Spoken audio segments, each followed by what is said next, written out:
Hello, so my name is Dajci. I'm an architect. I'm a PhD researcher at Yale University, at Yale Center for Ecosystems and Architecture. It's relatively a new center. We focus on innovation and sustainability. The topic that I will be talking today is about the architecture of displacement. It's a topic that I am really interested in, and my research revolves around the architecture of displacement. But today I will be focusing on a small project, I'd say, that I did in terms of a research in Albania regarding the forced displacement and the evacuees that were affected by the unfolding humanitarian crisis in Afghanistan and that have been residing in Albania since August 2021.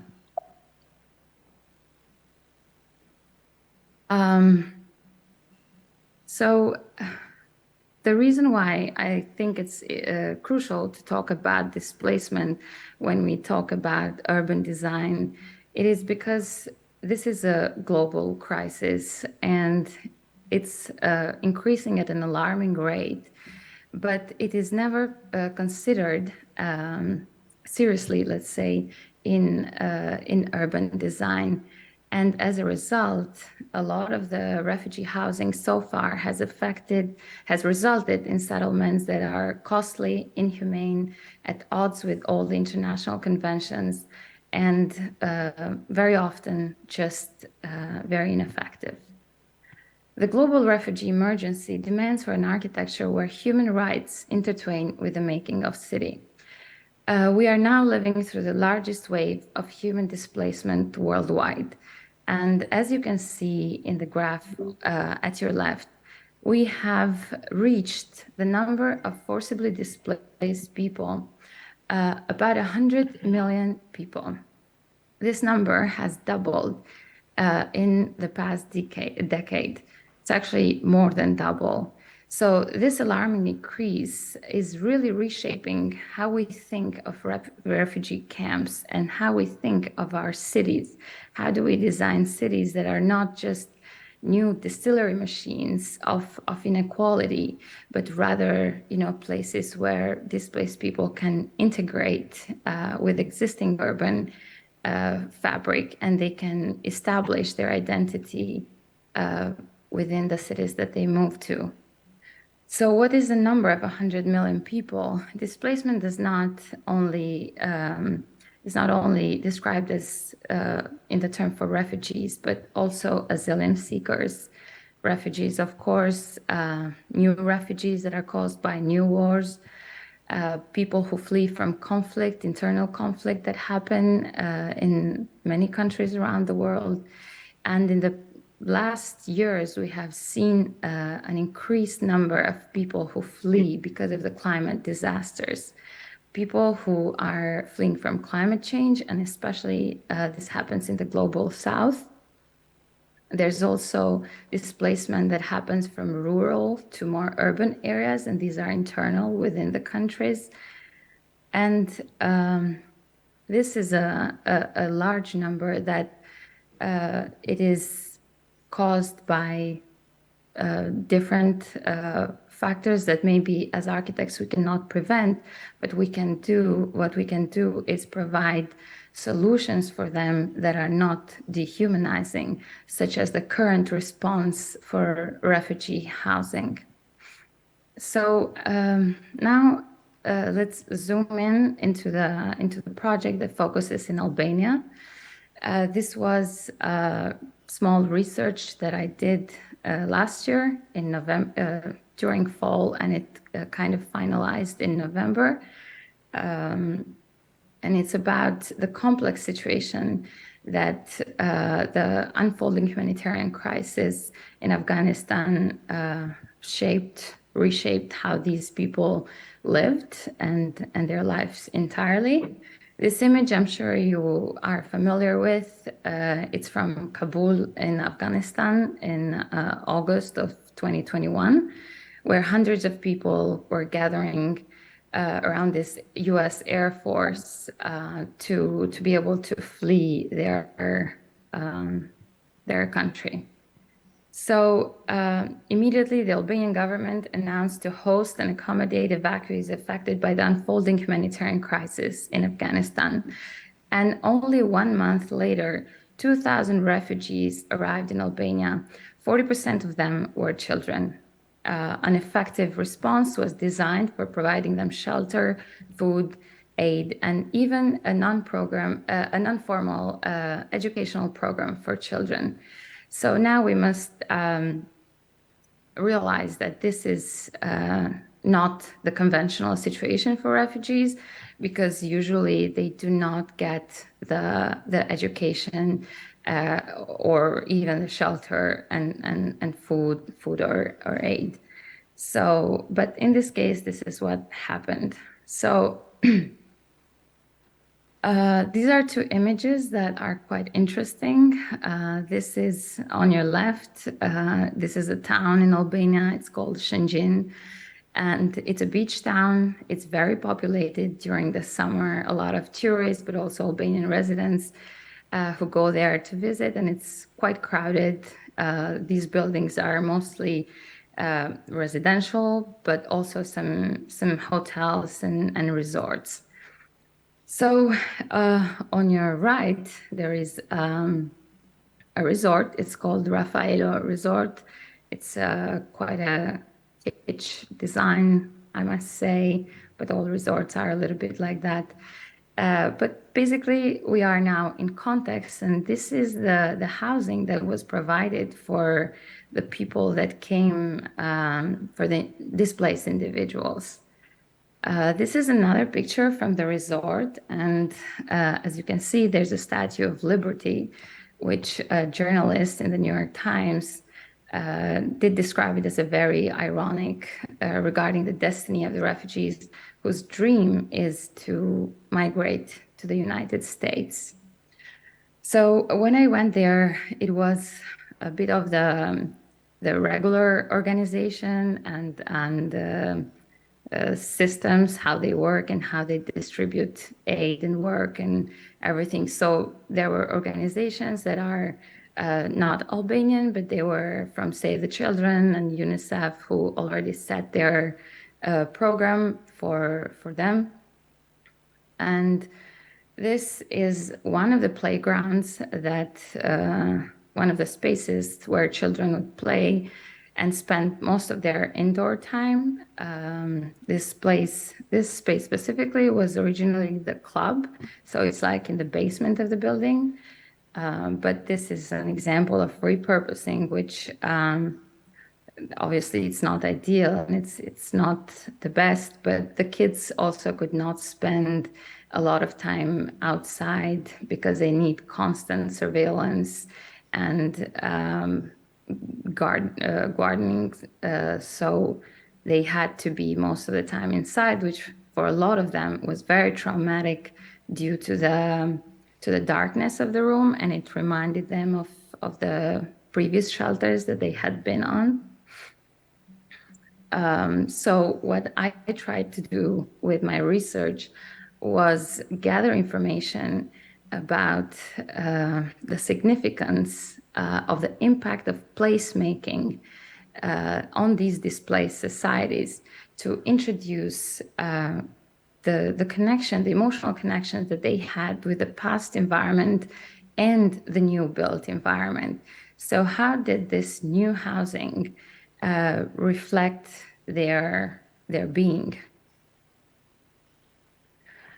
One of the questions that was my main dialogue and was very crucial for us to understand is, what is the definition of home and sustainability for people who are forced to be displaced? I gathered a lot of the information basically that I gathered was in the form of drawings for all the displaced individuals to be able to represent their journey as people who are stateless, who cannot no longer identify with the past environment that they had, and how would they imagine their future, and how would they feel safe or sense of belonging, how they cope with their esteem and self-actualization. So this is one of the drawings. It's an example of how the new environment changes or reshapes, let's say, the constant architecture or the environment, the way that the people are now put in a new social construct. How does that affect them? So this example, it might be a bit banal, but I think it does show how their past, how they would experience different spaces, such as schools, where you can see that in Afghanistan, like they would draw the girls' school as locked, so girls had no access to there, but boys' school was open. Meanwhile, in Albania, they could all go to school, and this relates to the main question that I had when I started this research of the identity. How does the new built environment, if it's designed to help these people, that can it actually improve their life, or could it be just a failed example of regress? And I always show this picture with a lot of affection, because actually the kids were extremely happy at the school in Shëngjin, which is like a very small elementary school. But they really integrated with the kids, and they made friends, and all of these really emotionally good responses that they had with the new environment. So these images, they look childish, but they're in fact extremely informative about the situation that people live, and how they get through it, how they cope with it. These images in particular I like to show because the people who draw these, they were thinking of not what they had left in the past or what they found in Albania, but for their future. So these are their dream American houses. And it was something that that really extends the conversation of these people. How long will they be in transit?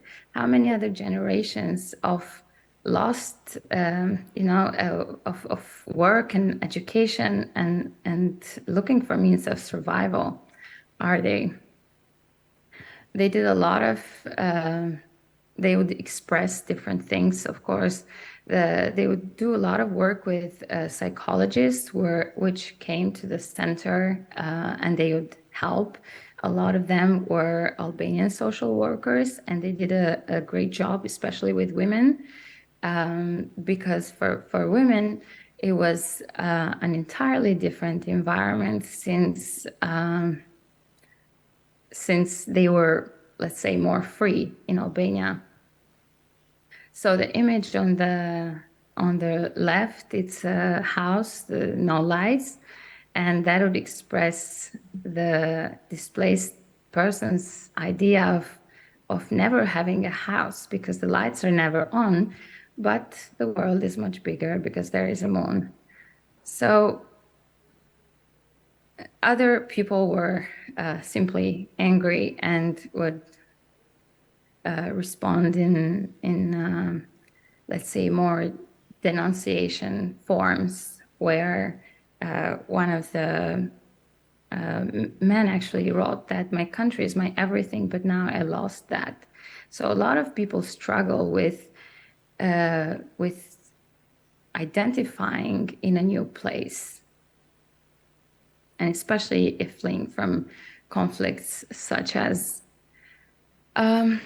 there are results when you do this kind of research. There are results, but there's always also different outlooks that escalate, because displaced people can develop different relationships, and especially different group ages and it is extremely important to navigate in a way that is not spatially just physical, in the sense that, yes, they were placed in a resort where they had the commodities of living, but internally, they were still censored. They were still stateless. They were still people whose future had been banned because of the many social constructs that they were lucky enough to be born in. Oops. The broader project impact. So this project, we actually had an exhibit at the Albanian mission at the United Nations here in New York. And it had a great engagement from many different people. Of course, the main idea was to bring not only architects and urban planners, but also policymakers, because this is a topic that should be considered with a lot of sensitivity, first of all, but also with a lot of responsibility and accountability, and to never forget that displaced societies are of value. They are people who, per the ubiquitous UN quote, they did not choose to be refugees, but they are forced to flee. There are goals that, of course, require a lot of ethical partnerships for the future development of these situations, and how we can incorporate these world crises into the rethinking of city planning. And one of them, it is definitely to have ethical partnerships with corporations and governments that promote responsible and sustainable innovation for solutions that require housing and inclusion of people fleeing from conflict. This is a safeguard for human dignity in the face of escalating economic exploitation.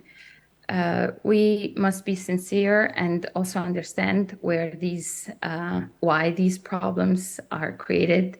It is, in most cases, because of social injustice that, as we all know, is often created by the very means of architecture, by the very means of how we design and develop our cities. And with that, I think I'm done, and we are open to questions.